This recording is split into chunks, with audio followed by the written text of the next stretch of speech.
Thousands of you watched the first episode in which Benoit Jude, a private detective, told us how he infiltrates the most dangerous cults in the world. Closed communities, hidden rituals, and excesses beyond imagination. So, we decided to go back behind the scenes of the most disturbing cults he has infiltrated. But also newer communities that talk about extraterrestrials, cosmic energy, and promise a journey to other worlds. Behind these spiritual speeches, Benoit saw manipulation, fear, and sometimes pure madness. People ruined, hypnotized, unable to distinguish reality from collective delusion. And in the middle of all that, he was alone, undercover, just 2 sentences away from being exposed. Tonight, exclusively for StoryCube, he tells once again about the most dangerous infiltrations of his career, the moments when everything almost fell apart. And he tells us what he discovered at the very heart of the cults, the absolute power of human manipulation. Make yourself comfortable, turn off the lights, and get ready to dive into a world where faith, fear, and madness become one.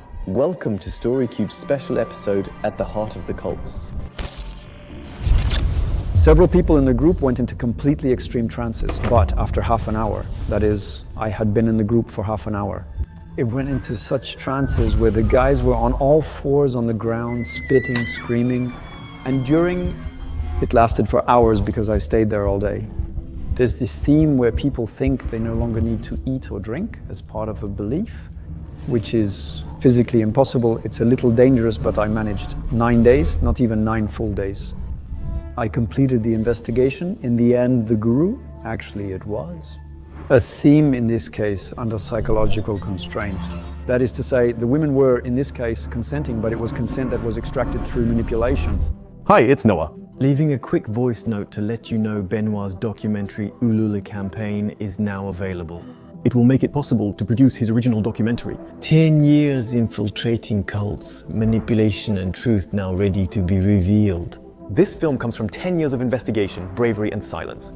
If you want to see his extraordinary story in images, hidden cameras, and documentaries, support him on Ulule. The campaign is at the top of the description and was just posted. Check it out. Hello everyone, welcome to StoryCube for a special episode with Benoit, a private detective specialized in cults. It may sound strange, but that's what you do. Maybe for people who haven't necessarily seen the first episode, could you explain to us a bit, what's your job? What exactly does it involve? Everyone has their own idea of a private detective, much like cults. Actually, it's a job that's much more regulated and controlled than people think. There's a school, actually. There are even 4 schools in France specifically made to become a private detective. So I myself am a teacher, an instructor, in 2 out of the 4 schools, and to make it short, a private detective. We investigate as professionals and handle evidence expertly. When we say private, we don't mean secret. It means we work primarily for private individuals, for private interests. We don't work for the public interest. That's the police, even if sometimes we deal with topics of general interest.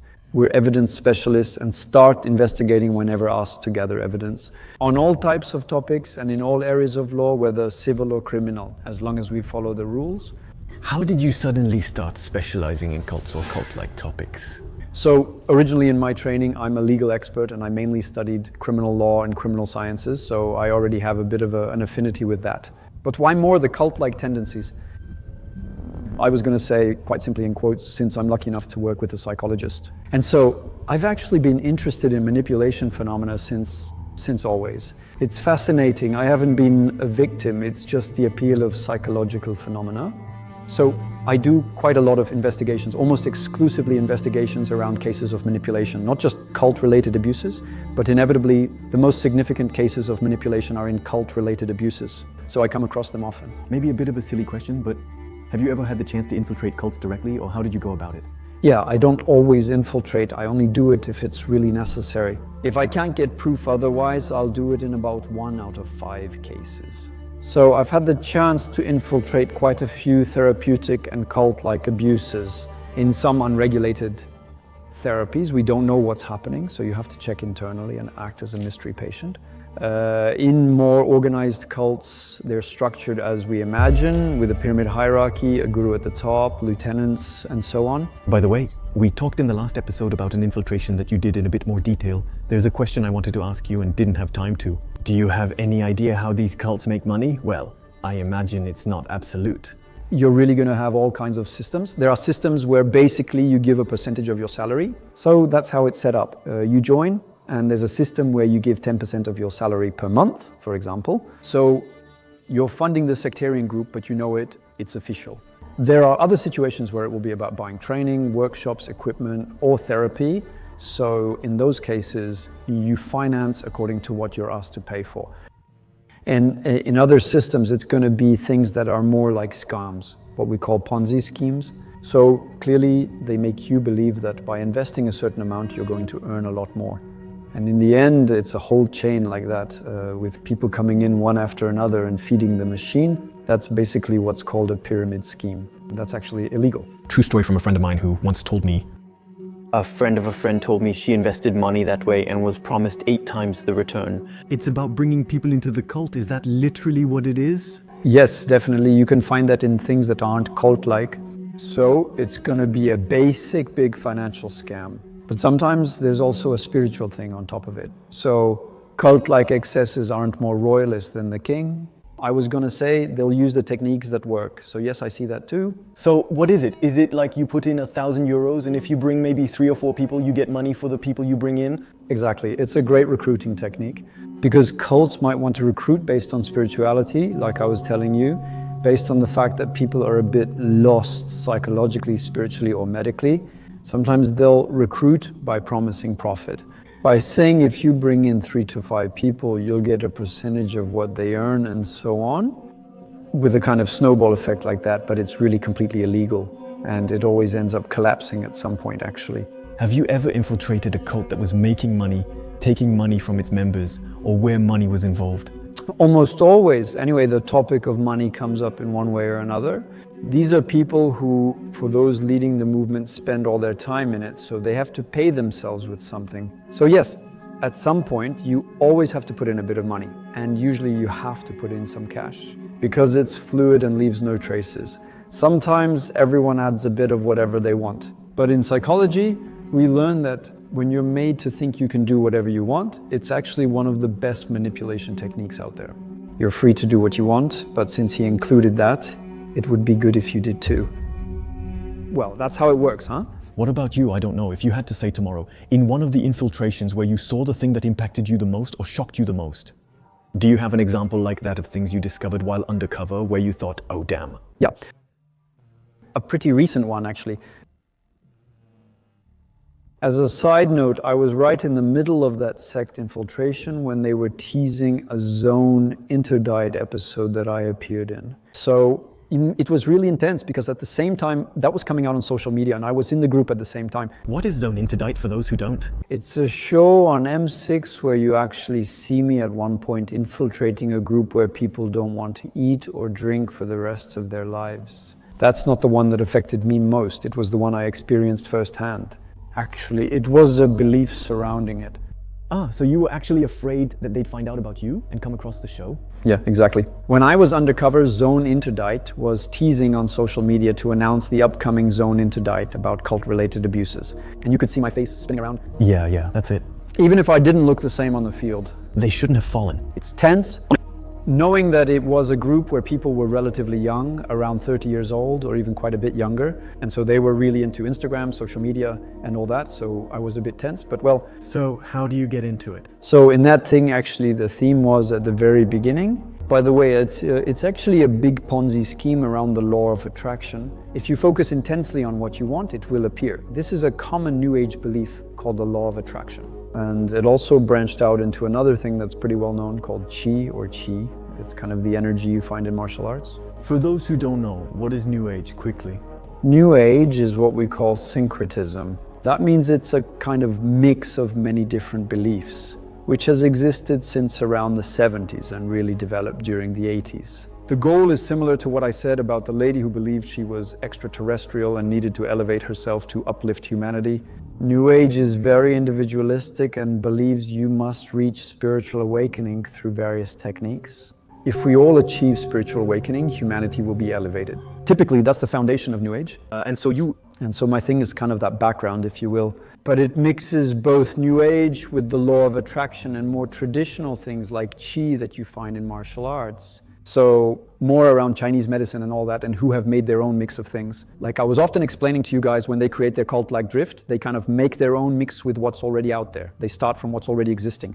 They rarely invent things from scratch. They adapt existing ideas for themselves. Here, money is a major theme. Because the thing I'm infiltrating, well, I'm going in with an open door approach. That means I made sure to save some money. I'm going to see what's going on. I was welcomed for free. You see, I'm saying it. Did you get a contact there or what? Yes, that's right. I actually built my story, my cover, and then through social media, I reached out to those interested in this belief, and they said, talk to this person. The doors are open. Well, there's actually a week-long workshop about qi, and in this case, it was about energy and the relationship between men and women. If you want, there are open doors. You can come for a day or two. Staying longer means you'd have to pay, since the workshop still costs 3,500 euros per week. So you see, here you have a money-related theme, but here it's sold as a kind of coaching. I'm telling you, money comes in from all sides. And here it was sold in that form. A kind of workshop like those in other fields focused on that theme and mastering Zeppelin energy.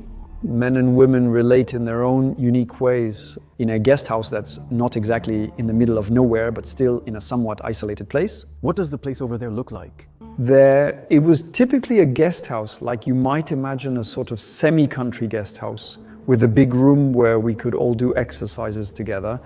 I went there expecting it to be cool since it's about martial arts gear. I've done some martial arts, so I felt in my element. I told myself it was fine, I wouldn't be surprised by what I was going to see, and yet I really studied the subject because it's really important for me to do a lot of open source intelligence, what we call open source intelligence, meaning the ability to gather information on the internet to know what I'm getting into. But if I'm going undercover, it's because I don't have everything exactly. It means I'm missing some pieces. So now I want to see how things work from the inside. But I still tell myself it's something I know. Were you sent by someone? Yes, in this case, clearly. It's a family that's worried about what has become of their daughter. They still have contact with her, but it's getting weaker and weaker. They're afraid there will be a break in contact because that's what happens very often. And do they think their daughter is in the cult? People often don't even know how to define what is a cult-like drift or not. They're not really sure. She's changed a lot and now has a very different outlook on life. She stopped everything. She no longer has any of her childhood dreams. She quit her studies. She cut ties with her usual professional field. She gives everything, both her money and her time, to these new beliefs. And they themselves can't really see from the inside since they know her. It's complicated and emotional. So I actually bring a bit of objectivity. I don't have any emotional attachment. I'll go see what's going on inside. And then I tell people about it. If needed, it will go to court. And there, I admit that on that day I really took a hit because I didn't think it would escalate so quickly. What we heard, for example, in the excerpt I gave you,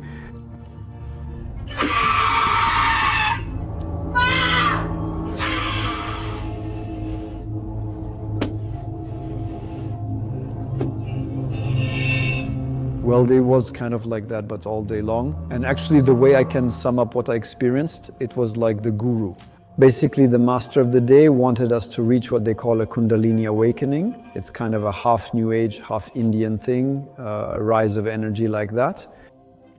And several people in the group went into completely extreme trances. But after half an hour, that is, I had been in the group for half an hour. It went into such trances where the guys were on all fours on the ground, spitting, screaming. It lasted for hours since I stayed there all day with a few breaks. What was wild was that there were times when people were screaming, picture it kind of like an exorcism, where the guys were screaming as loud as they could, coughing, spitting, crying. And then it would suddenly stop and we'd have coffee and we'd go eat together, and then after that it would start up again like that. So not everyone went into those kinds of trances, but I did. Obviously that wasn't the case for me, as you can guess. I still need some control over my actions and what's happening. But some people really went for things like that, a bit extreme, and you have to be able to adapt to the situation. How does the day go? Do you still learn something? Do you think it's dangerous or not? Yeah, well, what was a bit risky about it was that you already had this group dynamic with a lot of trance going on. And at the same time, they had workshops where you could get treatments. So they actually invented their own treatments, based on qi actually. And with touch techniques, a bit of massage, they actually extract everything negative, all the negative energies, kind of like demons. They extract them like that. I ended up in a room with a lady on a table. I'm a bit disappointed that I didn't have my hidden camera with me at that moment, by the way. But at the same time, it's quite interesting because she stayed in a spot where I was able to catch the reactions from the room downstairs who could hear us upstairs. Well, I was there. Actually, I managed to say that I was at the open house. I wanted to attend a session. I wanted to see how it goes. Then they welcomed me. And it was so loud upstairs that they could hear it downstairs. And they themselves said, this is crazy. She'll tear the place up and soon the neighbors will think we're a cult. That's the usual reaction. A guy asked, will they think we're a cult? Yeah, because they end up saying it themselves. Sometimes you have people who can react internally thinking, in the end, our thing goes pretty far sometimes. Finally, the group effect sets in and everyone reassures each other saying, it's fine, it's cool, it's under control. No, not at all. I actually saw people get really upset. I think there were clearly some psychological, even psychiatric breakdowns at times. People who were disconnected. What did you conclude from your stay and how did you eventually leave? At that point, I was there as part of my mission to check inside and try to reassure or not the family who sent me.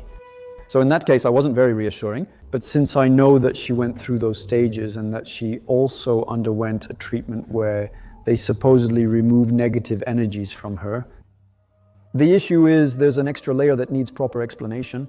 They have to be able to put a bit of a theoretical foundation on their therapy or on their ritual.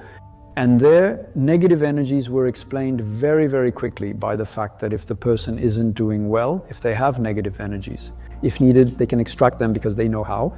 If you have energies that make you scream when extracted, it means you experienced something serious in your family when young. And then you can have themes of false memories that get attached. That is, at some point, if your brain is forced to remember a trauma you experienced from a family member, your brain will eventually imagine it, and it might even end up telling itself that it's a real memory, you see? Can someone create a false memory like that? In some conditions, it's extremely rare, but under circumstances of manipulation and extreme suggestion, kind of like what I experienced.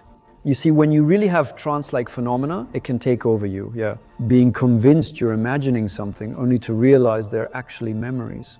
It's a bit like when you remember something and you ask yourself, did I dream it or did I actually experience it? Sometimes it's hard to tell if we experienced something or just dreamed it, since dreaming means we imagined it.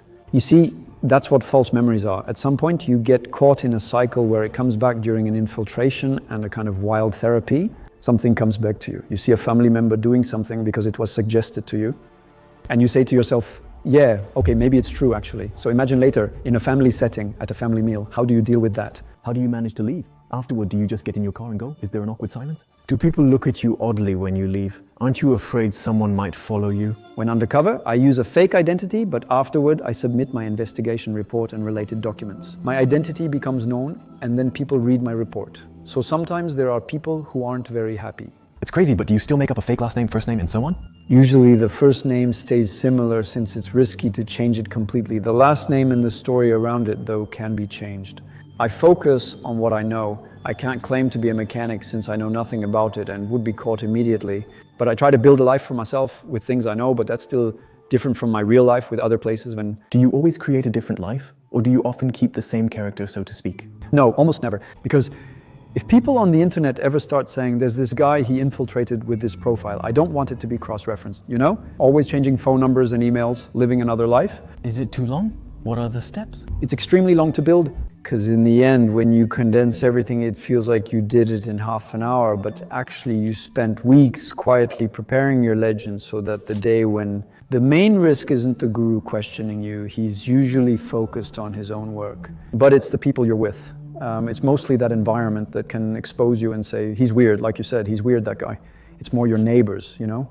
And you have a lot of downtime when you eat with them, you take breaks. Sometimes you're required to talk during group therapy, and if your story isn't consistent, it will show. Someone who lies a little, you can tell a little, someone who's not really sure about their story. So you really have to work on your story like that for weeks. If you claim to be an accountant, you should know at least some accounting. You try to explain your company, your employer, and the type of clients you serve.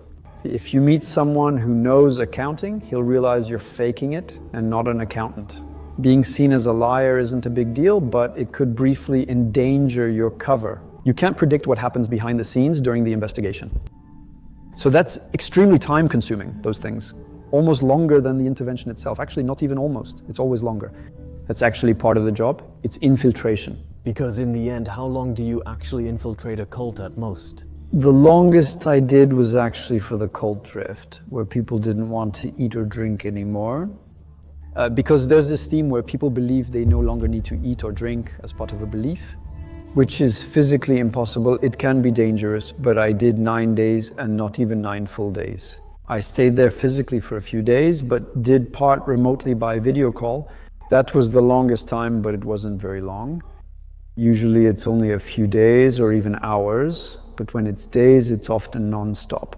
That means I sleep on site, so you don't really get much of a break. In other words, you don't sleep very well. That's a lot, 9 days. Maybe just before we get back to this one, the report you gave to the family about the cult you infiltrated where they were shouting. What exactly did you tell her? Did you warn her it's dangerous or insist she must leave? Or did you just inform her? That was one of the beliefs among many others. I mean, she had embraced quite a few different beliefs, so we had to go over a lot of things she had experienced.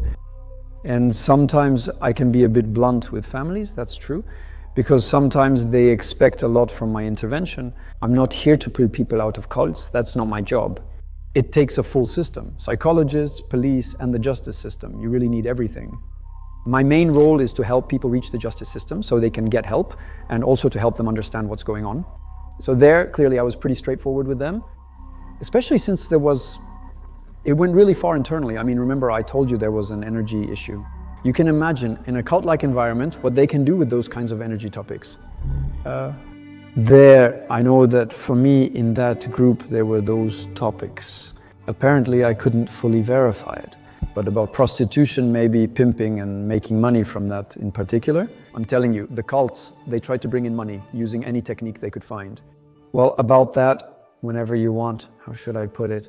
Workshops focused on energy can quickly shift to practical applications. That means that maybe their daughter was being used. Yeah, I had to go through that. They already kind of knew actually that there were crisis themes. They even came to see me about it because that really alerted them. The beliefs, that was still okay. They saw that she was spiraling. They saw that she was really starting to give up on her studies, her job, that she was seeing her friends less and less. Up until then, they were still holding on, telling themselves, come on, as long as we can still talk to her. She had still drawn a clear line for them by saying, from now on, don't talk about my future anymore. Stop bothering me with that. Well, that's a bit of a warning sign, you know. But when they found a number of notes lying around, things like that, where clearly she had gone down that path into prostitution so she could make a living from something, that's when they came to see me and said, but there's something wrong here. Maybe it comes from those beliefs. I made the connection that way, saying, okay, the topics we came across a bit were prostitution and how to make a living. That clearly turned out to be true. I actually connected her experiences to several cult-like behaviors. What happens after you return from an infiltration? You bring back a big file and present it to the family. In the movies, it's kind of like that. The guy shows up, there's a list of things. Or on the contrary, does it not really happen like that? The main file is usually for the justice system. My largest with appendices was 600 pages and took 2 weeks to write. It went to the criminal court and all that. There, I really worked alongside the police officers. They knew I was on the case, that I was announced, all that. I just completed the investigation. And in the end, the guru actually, it was a case of psychological coercion. So the women were technically consenting. But that consent was obtained through manipulation. We got it recognized in court. So there, really, I couldn't afford to mess that up, you know. Big cases, as I mentioned, are typically reserved for the courts. I stay in touch with the families by phone and other means. We try to meet up. We even sometimes have meals together so we can debrief calmly. That's mostly how I share some information, so it's less harsh than a somewhat rigid report. The rigid report is for the justice system, since you must be firm with it. Job to make it clear that there are things happening that really aren't quite normal. The case with the file where you did like 500, 600 pages, you told me, I think. What's that about? Is that another infiltration you did? Exactly. That's a typical example you see, like I told you. I'm not required to infiltrate every case. In this one, clearly, I didn't infiltrate. Well, I did have a little bit of infiltration time, but it was hardly anything. It was a lot of open source intelligence work. So it's about being able to gather information that's just lying around, actually. And I also worked a lot, actually, with my client, who herself had a lot of information. We built a case together, and I also collected a lot of testimonies. So your client is the one who contacts you? Yes, she's my client. Her daughter had apparently experienced it. Anyway, in any case, the court recognized her as such, or by that person, and I met other people. I actually traveled around France to gather testimonies. People who were part of that cult? Yes, women who were, in any case, the court recognized they were by this guru and who didn't dare talk to the police because they were afraid of being judged. They feared being misunderstood since they had agreed. And the fact that they said yes, they could already imagine the police telling them, you agreed. So it wasn't a mark because there was consent. I visited them while working on it without influencing them. I started with a free account so we could later reconstruct the story. I let them share their story to learn when the yes happened. And that's where we were able to unravel the thing and see that there was still a major cult-like drift in there. What exactly was this cult's concept? It was mixed martial arts and yoga and a somewhat Hindu-like belief system from a person, well, also of Hindu type. So it actually helps make his character more believable when he looks a bit like the religion he's quote-unquote selling. No value judgment from me. It's just that stories are built with people as they look, actually. People build their cult-like drift with what they represent and with the images they convey, you see? So in this case, typically it starts with an ability to influence that this gentleman feels. Then he tinkers with a lot of things around yoga, you see? Besides, yoga might seem harmless. Usually it is, but not always. You have to check what's behind the yoga. In this case, there were some themes, if you want, so it went further than yoga. But, well, it's not like that every time. But yoga is very present in this kind of cult-like drift. Okay, yeah. It's in the media and easy to find. The media covered it because it went to trial. Justice in France is public. This shows you must be careful even with harmless things. A cult may not look like what you expect. Sometimes it's behind an activity or association. Look a bit deeper. A man invited girls to do yoga, but there was hidden control behind the scenes. He had a natural charisma. Personally, I didn't find him charismatic, maybe because I have some distance, but he definitely had some. And so in his range of, he occasionally gave private lessons to some of his yoga practitioners, especially women, to go further than yoga and to feel the chakras, since it's quite connected to the beliefs surrounding yoga. And the chakras are located in rather specific places on the body. And one of the most important happens to be located at the level of the genitals. And so, of course, he took advantage of it to build a story around the fact that his chakra, located at the level of his picoids, had to connect with the participant's chakra in order to transmit energies. It's as stupid as that, but like that, it seems stupid from the outside. But when you're in a cult-like environment, it actually makes sense. It makes sense. Because he builds a story around it. These women felt ashamed for agreeing so easily to something that once over seemed kind of ridiculous. But actually it's not, it never is. No matter how crazy or bizarre the belief may seem from the outside, on the inside, with psychological phenomena carefully calibrated by the manipulator, you can push people pretty far. Remember the Milgram experiment, which begins with something almost silly, and it ends with people who think they've electrocuted someone, that they've killed someone with electricity. You mentioned earlier an infiltration that lasted like 9 days where people let themselves starve. How does that happen? Well, in this case, when I was there, they didn't let themselves starve. Because actually, if you want, at the place where I was specifically, there had been a death a few years before. Well, in the end, the investigation was a bit sloppy, and the man died of cardiac arrest. But it was after a retreat where he wasn't eating or even drinking. Is there a causal relationship? We don't know, but it likely didn't help him or his heart. When I went there, he was a bit more careful, but still. It turns out that often, sometimes in the phenomenon of followers, it's that they believe so much in what they're doing. They're so committed, it makes sense, psychologically commitment, that sometimes they actually go almost further than the guru of the moment. And even if our guru there encouraged us to regularly drink liquids, because he at least wanted us to do that, liquids were kept in terrible condition, so you can imagine the gastric effects. But What kind of liquid is it? Are they bottles with something inside? yeah, like soy milk and similar things. Oh yeah, okay. But they weren't kept refrigerated.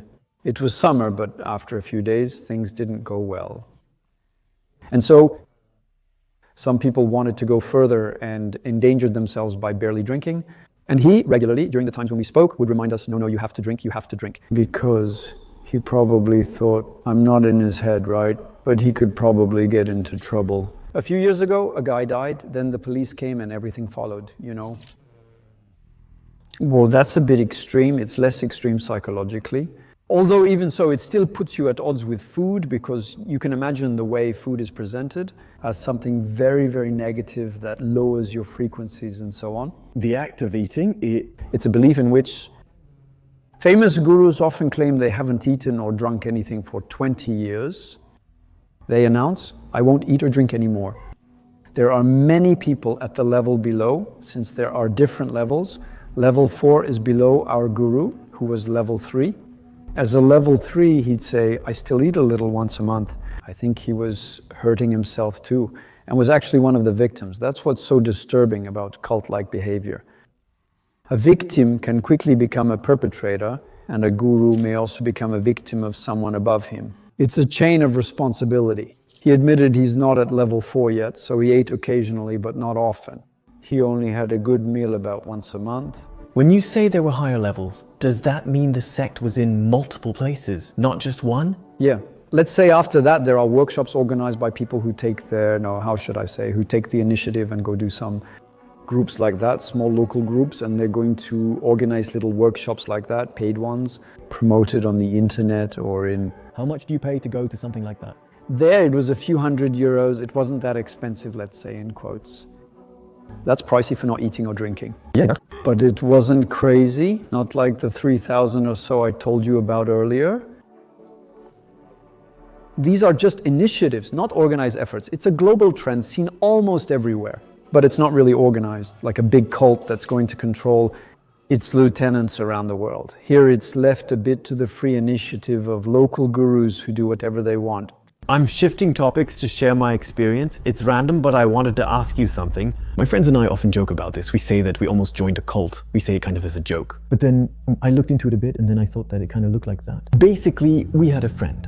Well, we had an acquaintance who invited us at a kind of entrepreneurial event where you boost your mindset and become a great entrepreneur because you learn things and so on.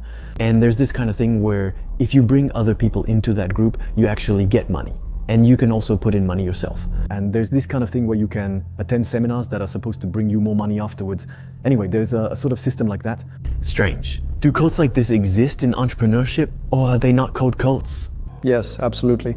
So, like I was telling you, the term cult doesn't really mean much. That's it.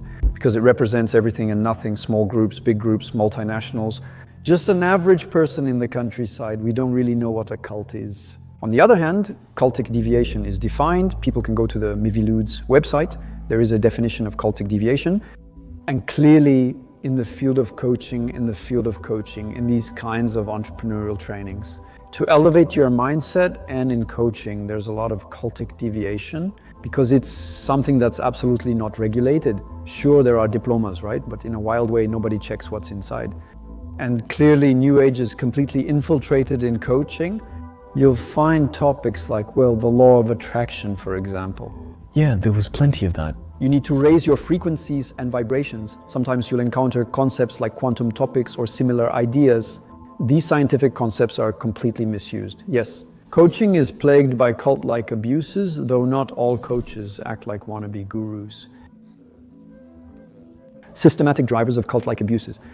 But the problem is it's the same thing here. Since there's no regulation, you don't know who you're dealing with.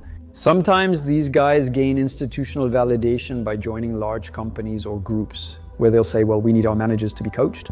And the managers aren't there to question the boss's decision, who said we need to hire this coach, Yeah, and it's really hard to control nowadays. It's kind of all over the place. What tipped us off a little, sorry for those who care, was this. So we arrive at this place. It's kind of well, this is a true story, We arrive at a big warehouse with my girlfriend, 2 friends, and the guy who invited us. And so it starts with some kind of speech. Basically, we sit down on chairs like this, and there's a guy in front of us, facing us, giving a speech. So the point of this speech in the end is to say, okay, we don't have any more friends, we don't have any more family. Our family is now this group. And all the other people actually who say things like, you won't succeed in life, your job is useless, and so on. In short, all the people who ultimately pull you away from your entrepreneurial mindset, you need to distance them from your life. Actually, you need to get rid of them. And then we thought, damn, we're in a cult. We kind of nudged each other. Is that, in the end, one of the signs of this kind of thing, or not necessarily? Absolutely. You'll see. As I said, people should take more interest in what was presented. That is to say, a sectarian drift has been an issue for more than 20 years. We know what it is. And it's not perfect. But there is a framework and there are criteria, actually. You have criteria for sectarian drift, a list that's worth what it's worth, but they're reference points, actually. Clearly, leaving the family, social, and professional environment is a main criterion. So first of all, there's always manipulation, but here you can really feel that this phenomenon is present. What Mivelutz calls mental destabilization, but it's really manipulation, and very quickly you see signs of breaking away. Because isolating people makes everything easier.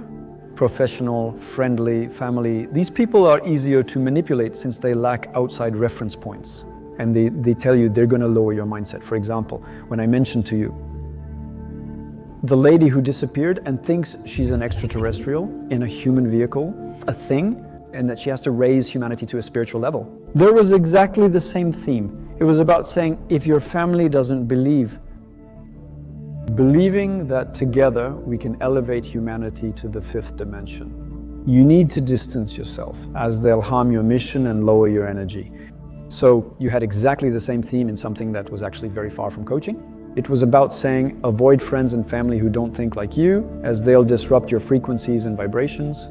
You find that in coaching with different terms, with mindset instead of, I don't know, soul or spirit or whatever you want. But it's the same, it's actually the same foundation. Have you ever seen people during infiltrations lose consciousness because the effort is too intense or something like that? The one I mentioned where I was really impressed, around Qi, after just half an hour, trances were happening everywhere.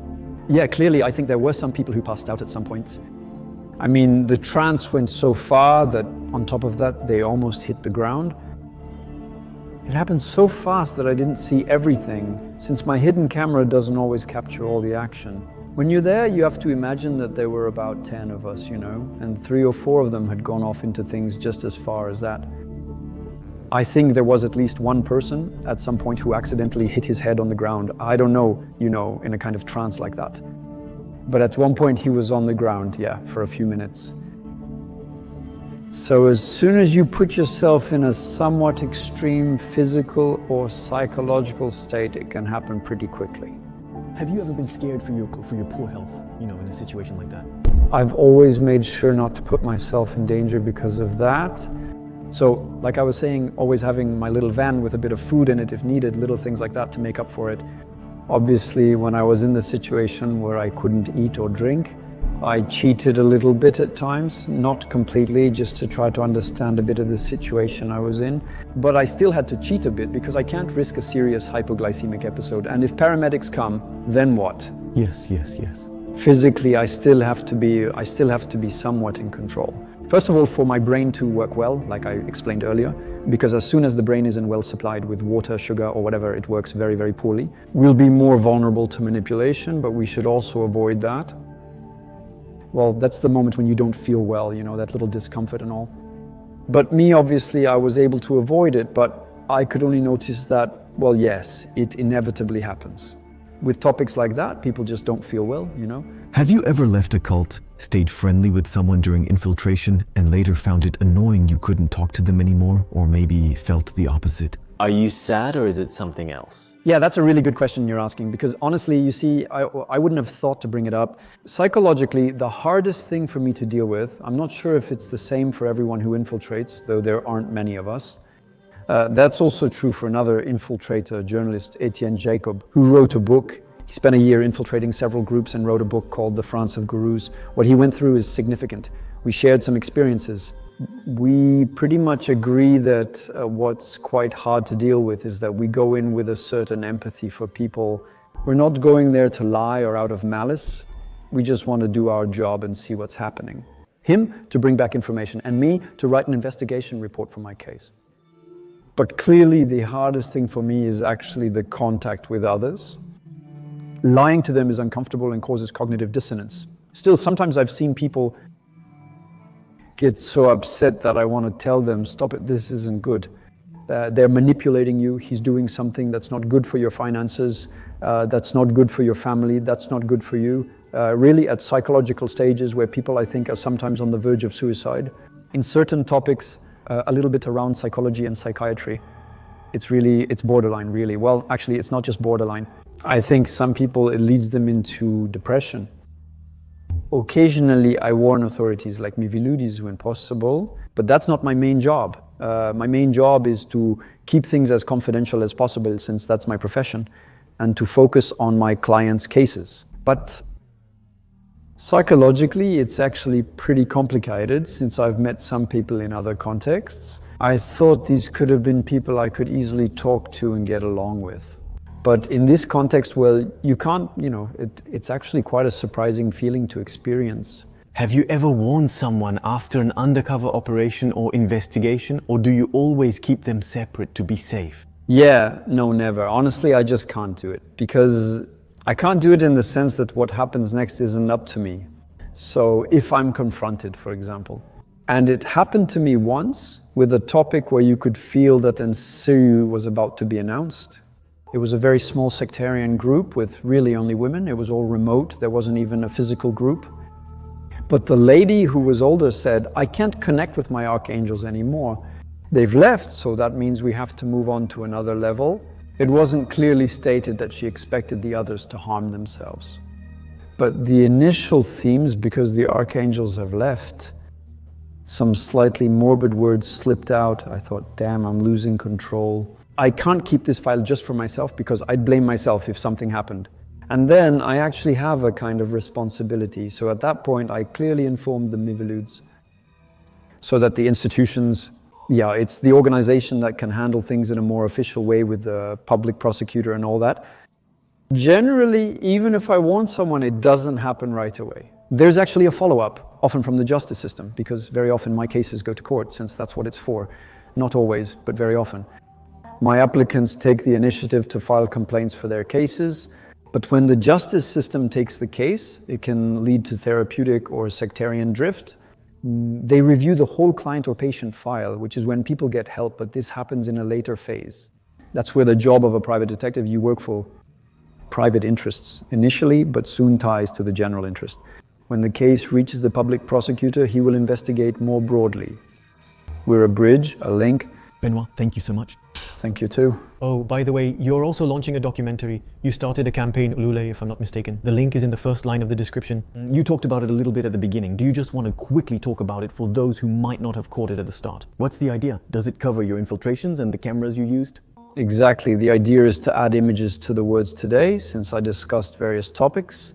But I have the images that go with it, and especially the sound that goes with it. And sometimes the sound is almost more impressive than the images. It's not about sensationalism. It's really to say that what you think you know about cults, actually you don't know very well. And what's actually happening is much bigger than we think. That is to say, there are many families that are torn apart. There are a lot of people who end up disappearing. There are many people who put themselves in psychological, even physical danger. The authorities are overwhelmed, but it's not their fault. It's just the spirit of the times. But if I, on my own level, since I was a first-hand witness to this for 10 years, if I, on my own level, do nothing, is anyone else going to do something? Probably not. So I have a kind of responsibility, and so I want to do it also because I want to. And so the more people help me at that level, the more the documentary, which is a bit shocking, will come to life. And more people will be able to join me to raise a little alarm. With great pleasure, of course. The link is in the first line of the description. Feel free to check it out directly. There's also a teaser available. I showed you some short clips earlier. That's the end of this episode. Let me know in the comments if you enjoyed or found it interesting. If you want to spend more time with me, there are now 2 episodes available on your screen. Just click to watch another. This was Noah. Good evening.